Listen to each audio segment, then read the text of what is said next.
بابائے قوم قائد اعظم محمد علی جناح۔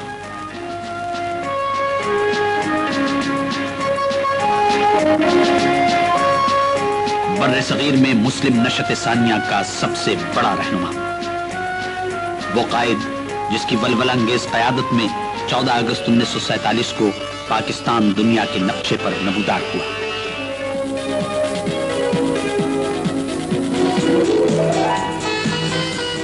بیسویں صدی کے سیاسی افق پر نمودار ہونے والا یہ مدبر اور عظیم قائد 25 دسمبر 1876 کو کراچی میں پیدا ہوا۔ کراچی کے ایک محلے کھارا در میں واقع وزیر مینشن جائے پیدائش ہے۔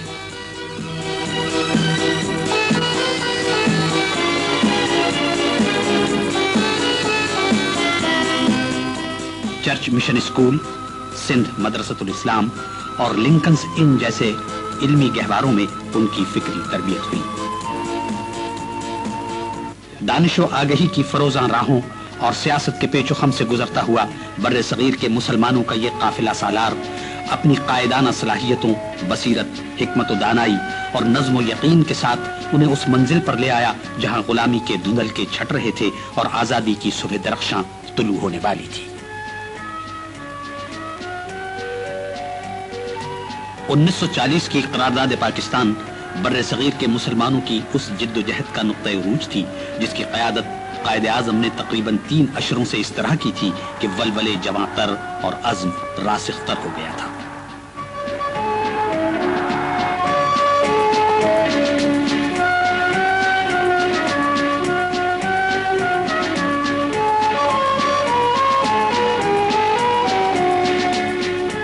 اب کاروان آزادی اس منزل پر آ پہنچا تھا جہاں مفکر پاکستان علامہ اقبال کے خواب کو تعبیر ملنے والی تھی، جہاں اس اسلامی مملکت کے خد و خال واضح ہو رہے تھے جنہیں علامہ نے 1930 میں مسلم لیگ کے اجلاس الہ آباد کی صدارت کرتے ہوئے واضح کیا تھا۔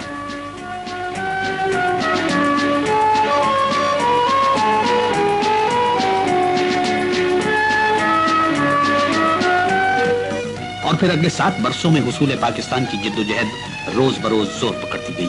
قائد اعظم نے پورے بر صغیر کے دورے کیے اور کروڑوں مسلمانوں کے دلوں میں حصول پاکستان کے لیے بے پناہ جوش و ولولہ پیدا کر دیا۔ ہر جگہ لوگوں نے قائد اعظم کی ولولہ انگیز قیادت میں پاکستان کے حصول کے لیے بڑی سے بڑی قربانی دینے کا عہد کیا۔ منزل ہر چند بہت نزدیک تھی مگر راستہ کٹھن۔ 1942 میں برطانوی حکومت نے سر اسٹیفرڈ کرپس کو بھیجا۔ کانگریس حکومت خود اختیاری اور قائد اعظم مطالبہ پاکستان کی منظوری چاہتے تھے۔ بات چیت ناکام ہو گئی۔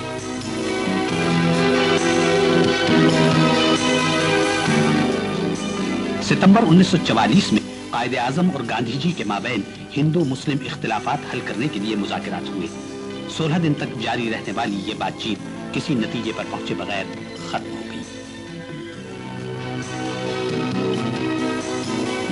شملہ میں وائسرائے لارڈ ویول نے بر صغیر کے سیاسی رہنماؤں کی کانفرنس بلائی اور مرکز میں عارضی حکومت بنانے کی تجویز پیش کی، مگر وزارت میں مسلم نشستوں پر سمجھوتا نہ ہو سکا۔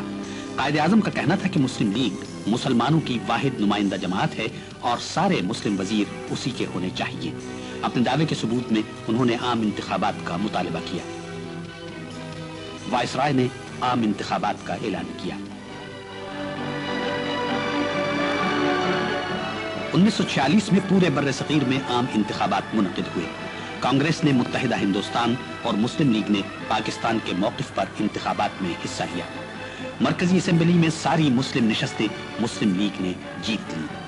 1946 کے عام انتخابات نے ثابت کر دیا کہ پاکستان بر صغیر کے مسلمانوں کا حتمی مطالبہ اور قائد اعظم محمد علی جناح ان کے عظیم ترین رہنما ہیں۔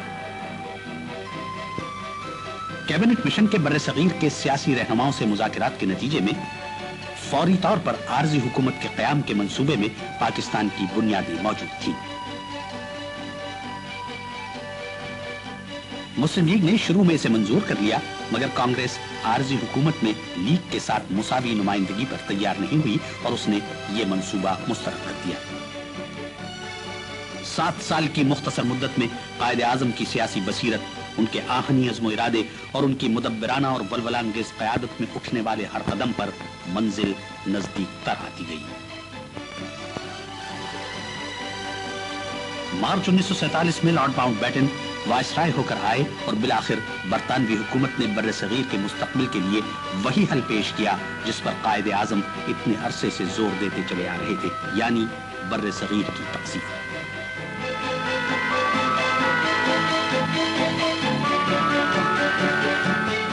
3 جون 1947 کو لارڈ ماؤنٹ بیٹن نے تقسیم کے منصوبے کا اعلان کیا تو قائد نے ریڈیو پر قوم کو یوں نوید دی: The opportunity to speak to you directly through this radio from Delhi. It is the first time, I believe, that a non-official has been afforded an opportunity to address the people through the medium of this. Quaid Azam محمد علی جناح نے ایک طویل سیاسی اور قانونی جدوجہد کے بعد بر صغیر میں مسلمانوں کی قائم ہونے والی مملکت پاکستان کی سرزمین پر 7 اگست 1947 کو قدم رکھا۔ عوام کا ایک جم غفیر اپنے محبوب قائد کا استقبال کرنے کے لیے موجود تھا۔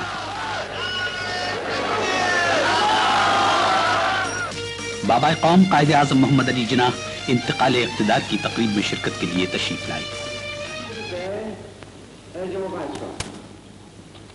بر صغیر کے آخری وائسرائے لارڈ ماؤنٹ بیٹن نے برطانوی حکومت کی جانب سے مملکت پاکستان کا اقتدار قائد اعظم محمد علی جناح کو سونپا۔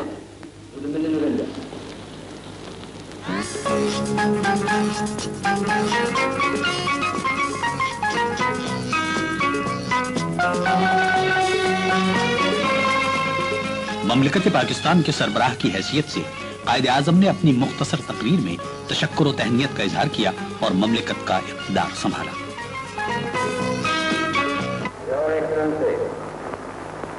I thank His Majesty the King on behalf of the Pakistan Constituent Assembly and myself for his precious message. I also thank you and Lady Mountbatten.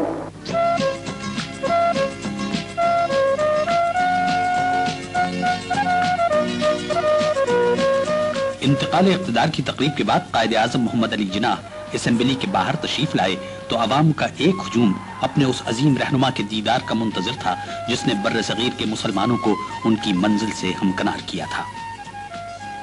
14 اگست 1947 کو انتقال اقتدار کی یہ تقریب پاکستان کی آزادی کا اعلان تھی۔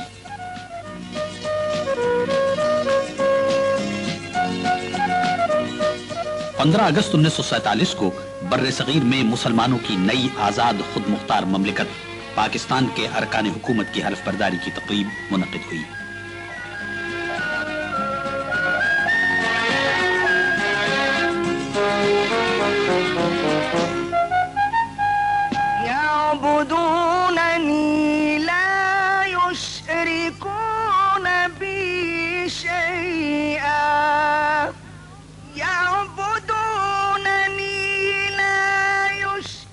وحی ربانی کی تلاوت کے بعد بابا قوم قائد اعظم محمد علی جناح نے مملکت پاکستان کے گورنر جنرل کے عہدے کا حلف اٹھایا۔ پاکستان کے چیف جسٹس نے ان سے حلف لیا۔ قائد اعظم نے بر صغیر میں مسلمانوں کے لیے علیحدہ وطن کے قیام کا بیڑا اٹھایا تھا جہاں وہ اسلامی تعلیمات کے مطابق زندگی گزار سکیں، اور یہ عظیم مقصد انہوں نے اپنی زندگی ہی میں حاصل کر لیا۔ اتنی بڑی کامیابی بہت کم رہنماؤں کو حاصل ہوئی ہے۔